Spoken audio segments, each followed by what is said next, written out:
OpenTelemetry with Eclipse MicroProfile. I am Bruno Batista. I'm a principal engineer at Red Hat. I'm also an Eclipse Foundation committer and contribute and an organizer for the Coimbra Java user group and the JNation conference.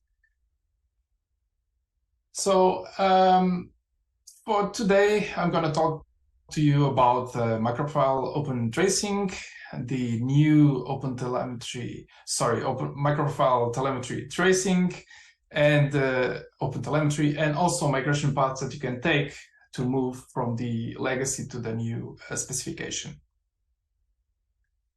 So about Eclipse MicroProfile. So this is the old version 5. And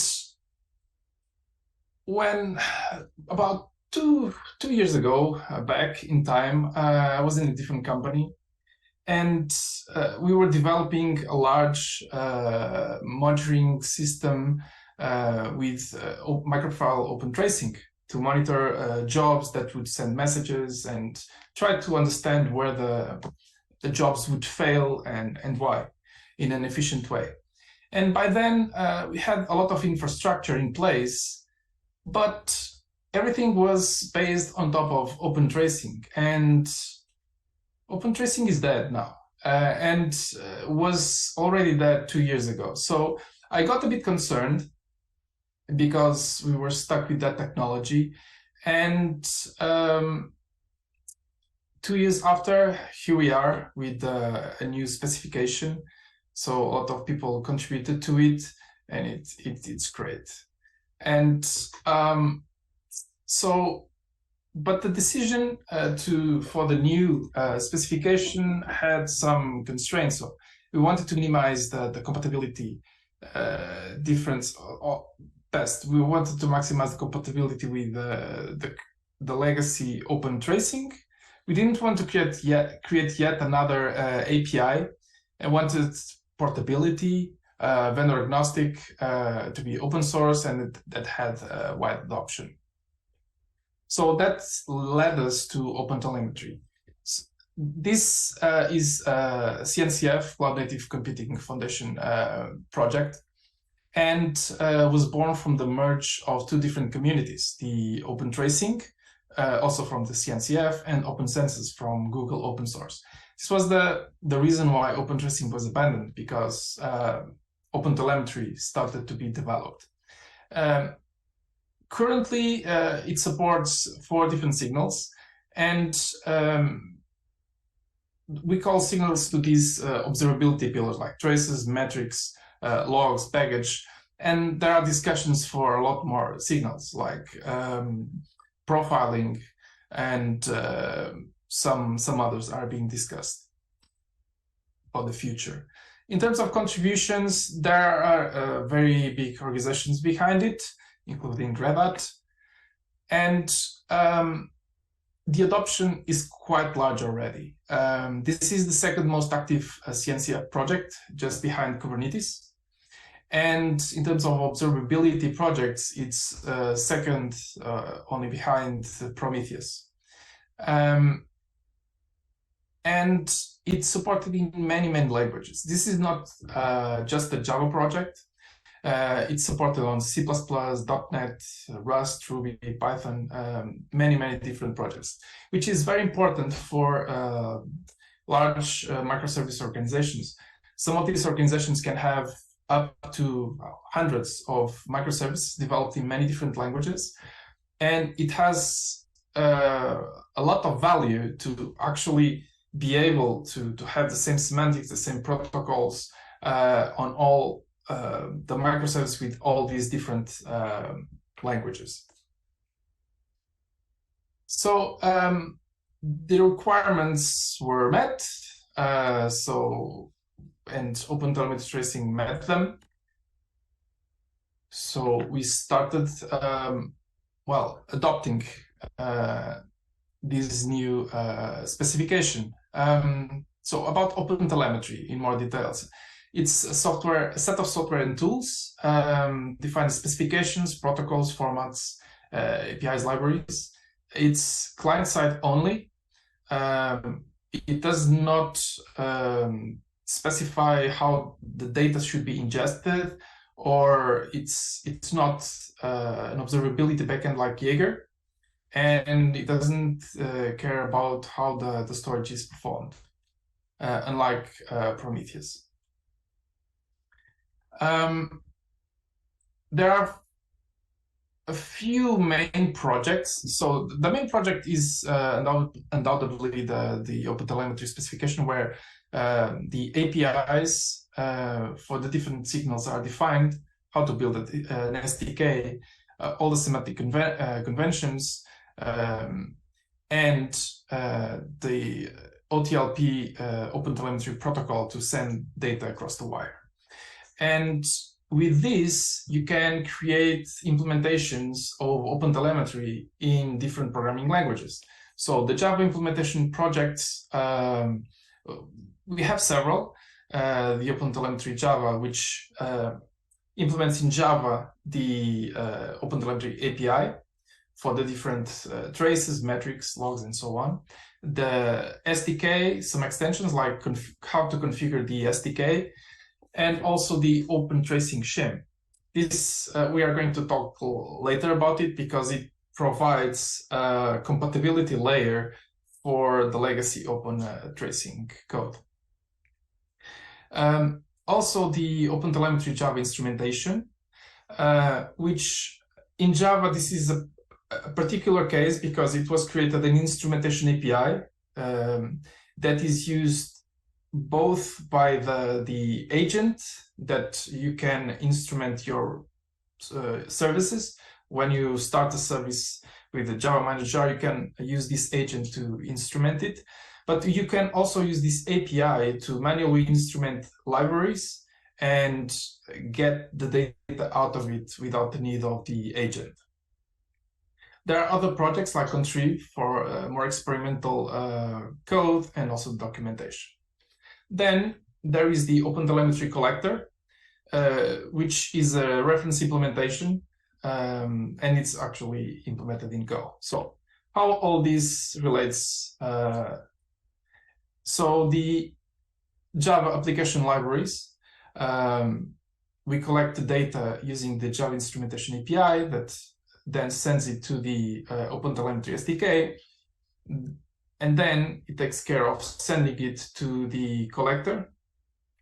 The collector is able to process this data and export it also using the OTLP protocol, but also there can be exporters in many other protocols for vendors that don't support the standard. And the OTLP protocol is based on gRPC, and uses binary protobuf encoding, and there's plans to support JSON over HTTP in the future. About different signals and its maturity, as of September, tracing was stable, as baggage was stable as well. Metrics, the API was stable, the SDK had mixed, especially on the semantic conventions, because you need to define a lot of conventions to do metrics. There's a lot of different types of information that you want to collect, and that takes a long time to settle.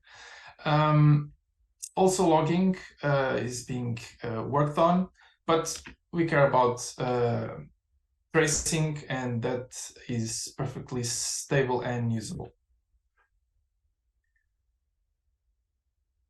So the main classes on tracing, OpenTelemetry tracing, are the tracer provider to access the traces, the tracer that creates spans and the spans themselves, and also the semantic conventions that are specific for tracing. On a span, like on OpenTelemetry, OpenTracing, you have the name and a parent, so you can correlate different spans inside the same trace. You have a context. You have the start and end timestamps, And you have attributes, not tags, but now they are called attributes, and they are key value pairs. And also the links and the events, also a status. But links and events are not widely supported yet. They are fairly new features, and they are not yet implemented in most places. So Microprofile Telemetry Tracing is based on top of Opentelemetry, and it wants to be fully compliant with Opentelemetry traces. Will not reinvent its API. There is no feature that was added on top of Opentelemetry Tracing, and it aims to provide a migration path out of Microprofile OpenTracing. So it will be off by default and must be enabled using this property. This is because of the compatibility with the previous spec, and in time it will provide more functionalities available in Opentelemetry. It will enable in the future other Microprofile specs to use Opentelemetry and be part of a wider, will allow us to be part of a wider open source community. So the main differences between the legacy Microprofile OpenTracing and the new one. So tags are now called attributes. The traced annotation is now with span, and this with span annotation comes directly from Opentelemetry. We cannot really inject the legacy tracer, but there's a new one that we can inject. And the old baggage that was carried by the span context is no longer available that way. Baggage is a specific, it's a signal. It has its own specification outside of the tracing context in the Opentelemetry part. Not yet implemented in Microprofile Telemetry Tracing. Well, the exclusion of Microprofile rented endpoints, span creation and automatic span creation and integration with Microprofile REST client, for example, and the full configuration using Microprofile config. However, some of these features are already implemented in Quarkus, and the last one will be ready soon. The current implementations are available on OpenLiberty and SmallRye OpenTelemetry. And Quarkus is still not fully compliant, but is compliant enough so that we can demo migration with it. So for the migration path, I can tell you about two paths. The simple one, if you don't use any manual instrumentation and you just use the standard out-of-the-box instrumentation that comes with Quarkus, previously with SmallRye OpenTracing, you just need to change the extension. You remove the old one and you add the new Quarkus OpenTelemetry.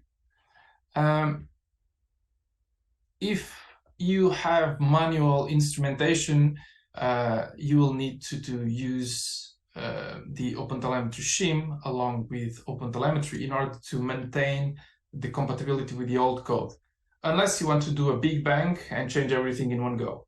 But there is a path where you can do this in small steps. And the OpenTelemetry shim will give you this answer. So when you remove the implementation, for example, from SmallRye, the library from SmallRye OpenTelemetry, you will not be able to access the OpenTracing, the OpenTracing API any longer. And this shim has that API, so the code won't complain. Most of the code won't complain, and will include also the semantic conventions that you were using, and will provide you a bridge for the spans to go to the OpenTelemetry side. However, the Microprofile OpenTracing specific features are not covered by this. So you will need to change the traced annotations by the new one, and all the CDI bridges will need to be updated for the new classes. And also, if you are using the legacy baggage, you cannot use it any longer. So you'll have to do a hard migration. So you can do this manual instrumentation in migration in 3 steps. So replace the dependencies, remove the Microprofile OpenTracing specific features, and replace existing, and then you can replace the existing manual OpenTracing instrumentation and then remove the shim. So let's do a demo. Let me go to IntelliJ. And in here, I can show you a very simple application. This has a resource endpoint, and it stores on a Postgres database an entity, well, a lot of legumes here, and that's pretty much it. This resource does CRUD, but I'm going to focus only on the list, which is the simplest method in here, because I want to highlight how this instrumentation really works and how can it be migrated. So on the side, I have here a Docker Compose running with a Postgres database and a Jaeger with an OpenTelemetry collector. The latest Jaeger actually includes the OpenTelemetry collector, but I have some custom configurations, and I actually have it here separated in this example. Okay, so in terms of dependencies, I'm going to start with the old Quarkus small right tracing, and I'm going to start Quarkus in dev mode, so here in the console. So while we do this, I have an endpoint that I can call. Okay, it started, and it just loads legumes. There's nothing on the database, but we don't care what it returns. We are mainly interested in the traces. So let's double check the time. The local time here is 7 p.m., 17 minutes. So this trace is okay. So this is using the legacy OpenTracing. It's fine. And if we don't use any other instrumentation, we just need to change the dependency one for the other one. And once this reloads, and we ask for it again,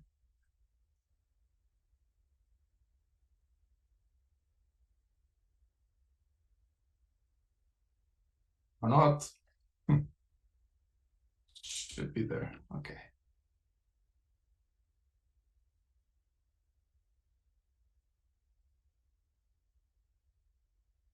Interesting.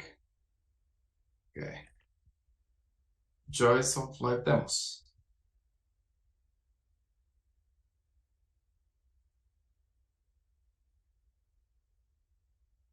Okay, let's try it again.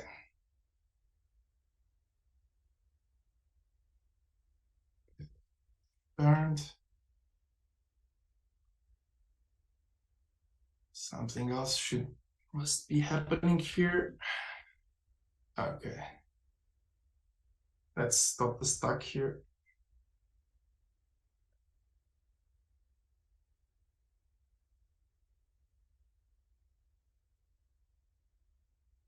And do a small compile.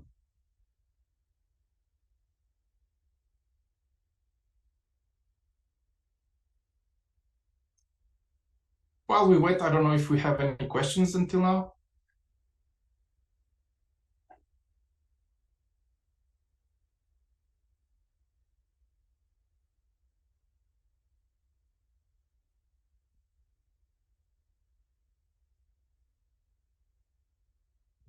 Here.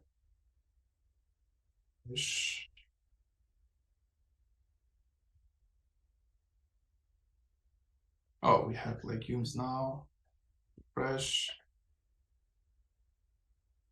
And this thingy now uses the Opentelemetry library. Okay. So, as expected. So what was wrong here, and I realize it now, is if I go back, see this huge address, sometimes the timestamp stops in the past. So unless you remember to actually reload the whole thing, you will not see the latest ones. And sometimes, well, you have to remember that. Okay, so let's put things as they were before.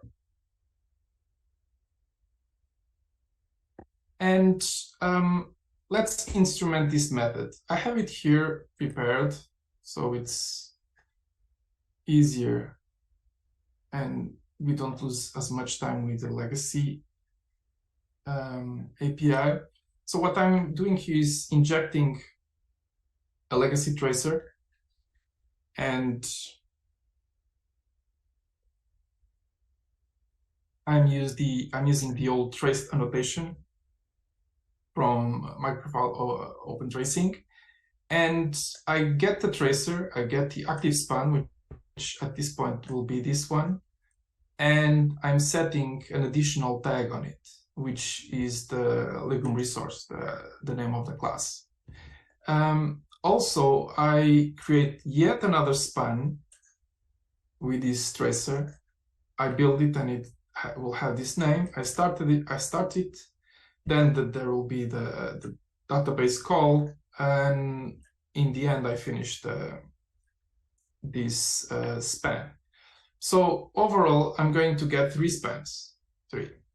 So the one that comes from the instrumented JakartaOne endpoint, one that comes from the traced method here on the list, and the third one from this span here. So let's refresh this. Okay, it should be okay. Let's do the same thing.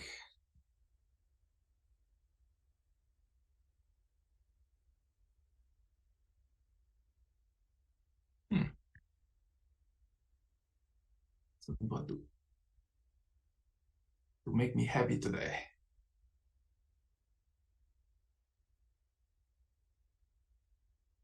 Oh, there's an error. Oh, there's something using that port. What will be? Okay. Something got stuck here. So GPS minus ML will give you the processes running here. And I bet this is the one.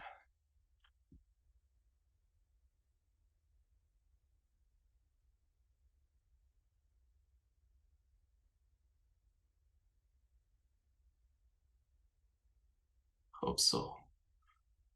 Let's kill this one as well.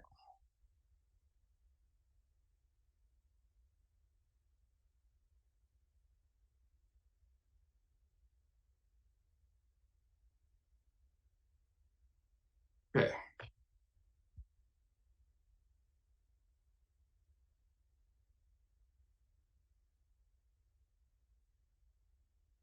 And let's see what happens now.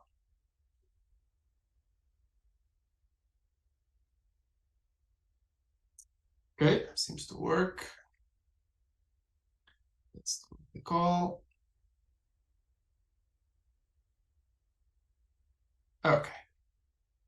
So this is what I wanted to see. So 3 spans in the same trace. So the first one comes from the list. The second one comes from the trace annotation, and it has the annotation like in resource. And the last one is the manual instrumentation. Has the manual span. Cool. So now what we need to do is to actually change these for the new OpenTelemetry and the shim. So we need to start by changing the dependencies here on the POM. But I'm going to show you something that will cause this to give you an error. So if I do this, the code will try to live reload, but it will give us an error because I'm using OpenTelemetry and the legacy small array OpenTracing. So Quarkus complains and says that OpenTelemetry extension trace cannot be used in conjunction with either the small array OpenTracing or the Jaeger extension. So this cannot be done. That's why we need the shim to provide a transition layer. So if we do this,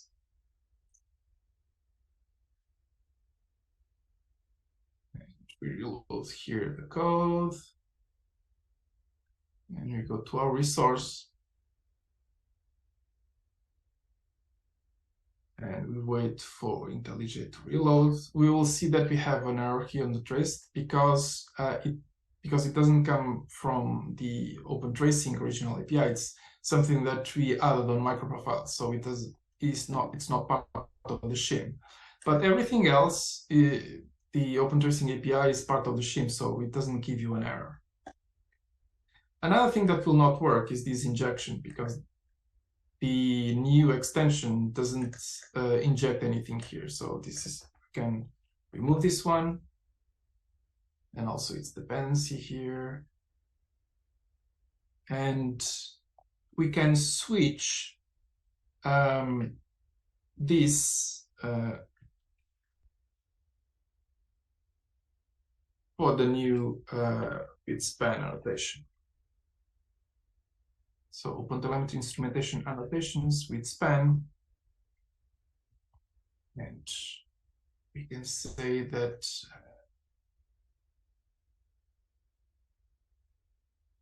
this is the hotel from OpenTelemetry annotation. So now we need something else, because we need the OpenTracing tracer, and we need to get it from somewhere. Sorry, trace. Yeah. Okay, so this code will work now, and we still need the OpenTelemetry SDK object injected. So we can go here and inject.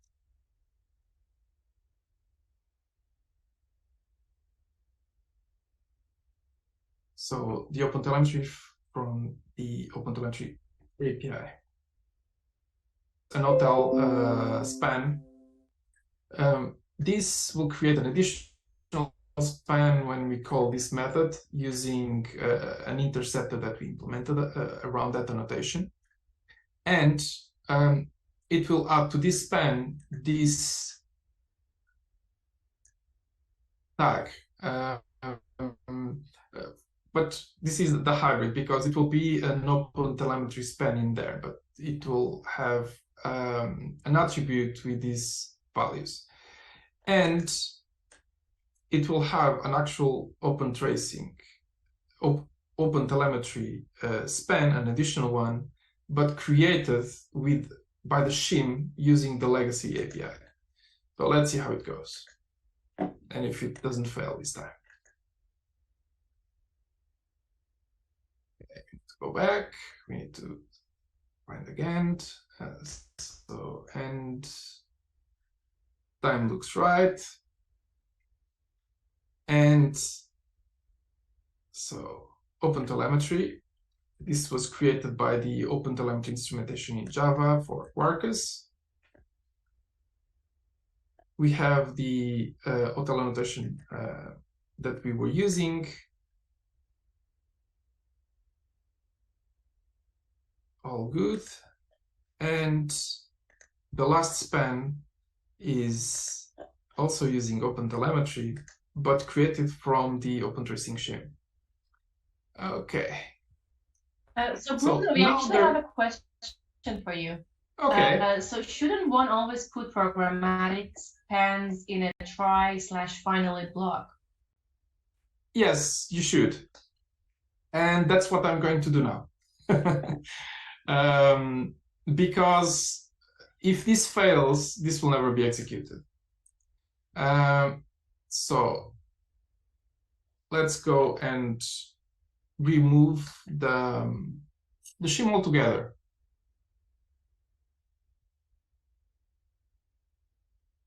So now when we go again to our resource, and we refresh IntelliJ,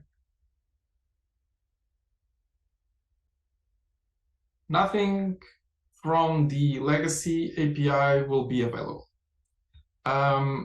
So I'm going to comment all this code just because we want to have it just for reference. And we'll use the new Opentelemetry one. So to get the current span, you can do it like this. Current. So we get the current span. We can actually go there and set an attribute, not for the component, but well, let me get the semantic conventions. So semantic attributes. So out of the box, you have this huge list of attributes that you can define on spans and also metrics. And this is very important. You should use these attributes whenever possible because they are standard. And if you are using, let's say, a service that uses Java and a service that uses Ruby or Python and so on, if everyone uses the same attributes, you can actually generate metrics and have quality indicators that you can correlate across different programming languages. So for this particular example, I'm going for the namespace, and I'm going to put the name of the class here. So welcome service. So welcome resource class, get name, and it should be. So next, let's create a span like we had here. But to create span, we need a tracer. We don't really need the OpenTelemetry here. We could get a tracer from the OpenTelemetry SDK, but you have many tracers available and you need to know which one. But we can get just a standard one if we inject it.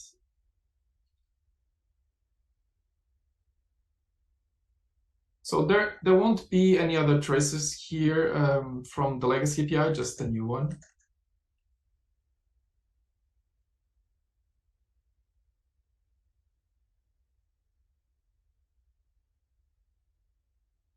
So, and we can go to the tracer, get span builder, and we can give a name to this span.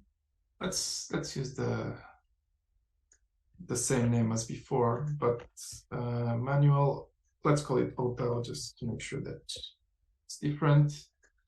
And we can start the span, and we need to store it. Let's call it the DB span because this is going to the database.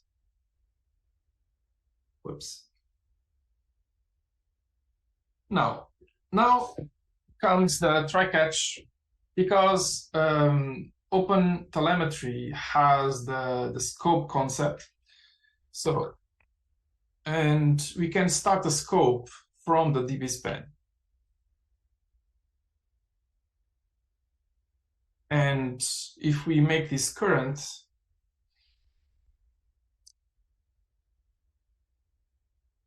this will get us a scope that we can use. So we'll put this code here. And then we can catch any exceptions that might happen. Oops. And if an error happens, we can say that the DB span got an error. So we can go to the status and set it by saying that we got an error, and can use for this purpose, we can use the exception message. I'm gonna rethrow the error here and return this, and we don't need this anymore. And in the end, and this is the important part, we need a finally to actually end the DB span. So this will be called regardless of if an exception happens. So nice comment. And this way, we have our code totally instrumented with Opentelemetry. So let's see if we have any outdated imports. Okay, everything was removed. Let's build the code again.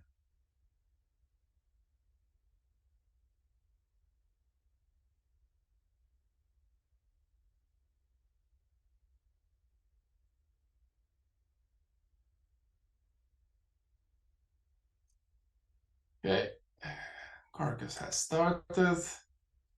I just refresh this thingy. And let's see if we get another 3. So let me check the time. 37 sounds good. So we have now this automatic instrumentation. Yeah, I know. We have a bug here that we need to correct because we need more information about which route on the HTTP endpoint we took. We still have the target here. But as you can see, there are many more things that we are setting now. And the instrumentation from the with span, we have the full qualified name of the class now. And the manual instrumentation that we created now uses Opentelemetry without the shim. So this is pretty much how you, in multiple steps, you can migrate from OpenTracing to Opentelemetry. And sometimes if you are just using the annotations, probably you can do it on Big Bang. But if you have lots of code with this manual instrumentation, it kind of makes sense to probably use the shim and make it in a phased way. Okay, so let's go here to the presentation again. So I want to thank especially to Emily Young. Without her, this specification wouldn't ever get out. So I want to also thank Yasmin, Omer Rudy, and Roberto Cortez, Felix Wong, Andrew Rose, Dimitri Alexandrov, and Jan Westerkamp. All of them contributed to all the discussions, the code, from the specification, and thank you to them and to everyone that contributed. So, do we have any questions? There is no more questions, Bruno, but thank you so much. Okay, thanks very much for having me, and see you soon. My pleasure. See you soon.